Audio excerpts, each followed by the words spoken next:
Only 7 miles northeast of Walt Disney World, construction crews are busy working around the clock to have Universal's brand new theme park, Epic Universe, ready in time to open for summer of 2025. And this will inevitably disrupt Disney's theme park business more than they could possibly imagine.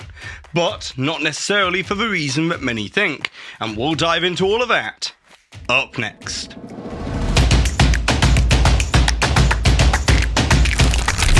As it's easy to see how Universal building an additional theme park on the immense scale and scope of Epic Universe is going to pose an immediate threat to Disney's Vacation Kingdom crown. As after all, Universal is being equally ambitious and aggressive in their expansion plans that will see a new themed entertainment complex built on a 750-acre parcel of land, with numerous hotels, shops, restaurants, and of course the brand new 80-acre theme park, which will feature Universal monsters, Wizarding World of Harry Potter and the Ministry of Magic, How to Train Your Dragon, the Epic Universe Central Hub, and the eagerly anticipated Super Nintendo World. And so forecasting into the future in terms of the guest attendance, it is undeniable that this is going to have an impact on Walt Disney World. However, up until this point, it seems that Disney's been taking a very laissez-faire approach to the impending threat that's posed by Epic Universe, instead opting to believe in the old adage that a rising tide will lift all ships. And while that may be true, I believe that it's foolish of Disney to adopt that as the main strategy. As yes, over the many decades, Walt Disney World has been the main drawing factor for people to come to Orlando. However, it's now Universal's turn to invest heavily in big national and international advertising campaigns to help promote Epic Universe, which subsequently Disney will also benefit somewhat as well. But here's the thing, as once Disney has lost that market share to Universal, it may prove to be more challenging than they believe to get it back. As of course, Disney will be able to break glass in case of emergency and offer some very competitive discounts to help lure those guests to remain within the House of Mouse when visiting Orlando. But even if Disney does do that in terms of the discounts, they are up against the problem that families don't have unlimited vacation days to just tag on to the end of their trip. And so these families will end up being forced to choose between visiting the brand new park in Orlando that everyone is talking about and sacrificing one of their Disney days, or going to one of the 4 Disney parks that doesn't have anything new since the last time they went. And when faced with that dilemma, time is the most precious asset, and I can see many people choosing to cut at least 1 or maybe even 2 days out of their usual Disney trip. And then the other part of this laissez-faire approach that's equally troubling is that we're witnessing history repeat itself again. As much like in the early 2010s when the Wizarding World of Harry Potter opened at Universal, it got a lot of attention and introduced Universal to many Disney fans for the first time, which then left Disney on the back foot scrambling to catch up in the coming years and compete with their own new land offerings over the rest of the decade, which saw Disney build Pandora the World of Avatar, Toy Story Land, and Star Wars Galaxy's Edge. But despite all of that competition for the guest attendance, I believe that the real threat facing Disney from Epic Universe hasn't been addressed yet, and that is the labour market problem. As with the addition of Epic Universe and all of the surrounding infrastructure that will support it, it's going to put strain on the frontline workforce shortages that will lead to increased competition. As after all, the frontline workforce is the bedrock on which these theme parks operate. And so the arrival of Epic Universe is likely to have far-reaching ramifications on not just Disney's plans to expand, but also Universal and SeaWorld as well. But to begin to understand why this is such a ticking time bomb, we also have to look at other factors that have contributed to exacerbating the problem in recent years. As you see, following the 2020 pandemic shutdown, it was notoriously hard for companies to rehire for service sector jobs. And theme parks were no different, with it even being reported in 2021 that Disney had to put into place hiring and relocation bonuses to try and attract the talent that they required to staff the restaurants and hotels that were still yet to reopen,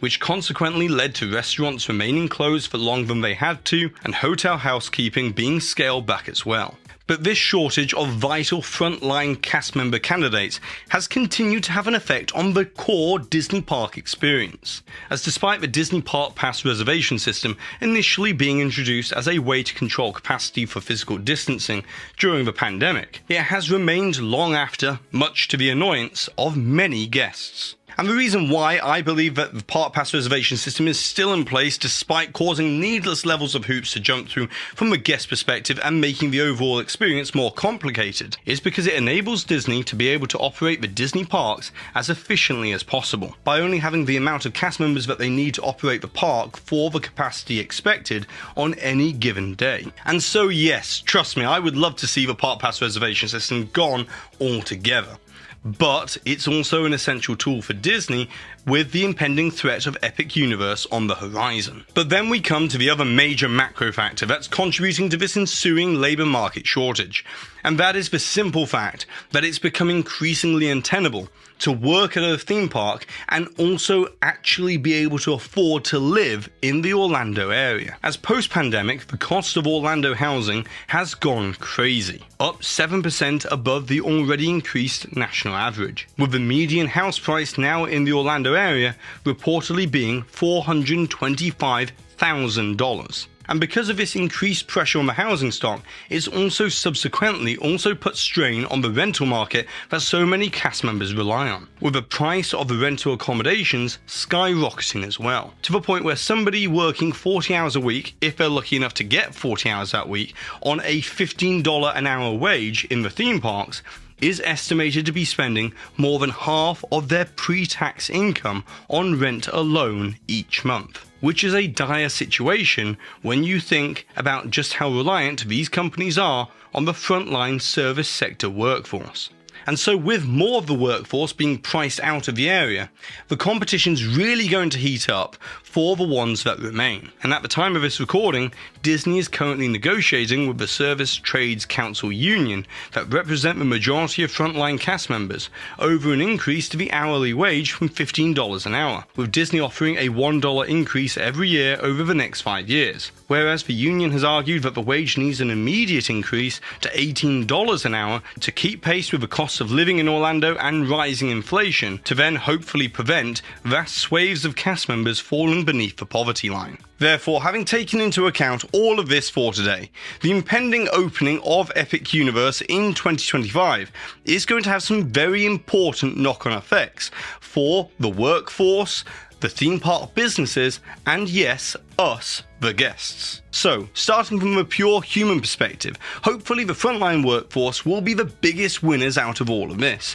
as the more that they're going to be in demand means that the more choice that they're going to have available to them, and hopefully they'll benefit from having new incentives come their way for the valuable jobs that they fulfill. Then, secondly, from a business perspective, obviously Universal and to some degree Disney will benefit from the increased attention that Epic Universe is going to bring. Ultimately, the very tight squeeze on the labour market will mean that further expansion at both Universal and Disney is going to become a more complicated proposition to consider in the future. And most likely, as a direct result of this, we're all going to have to kiss goodbye to the dream of a fifth park being built at Walt Disney World. As instead, it's more likely that we're going to see Disney remove and then revamp existing lands, displacing the cast members to then bring them back to those same areas, rather than a true large-scale expansion like a fifth park. And although, yes, the Disney College program could help with the shortfall, with so many benefits of the Disney College program being stripped away in recent years, I don't necessarily see an easy way for Disney to rapidly expand as a response to Epic Universe, even if they wanted to. Then, lastly, it comes to us, the guests.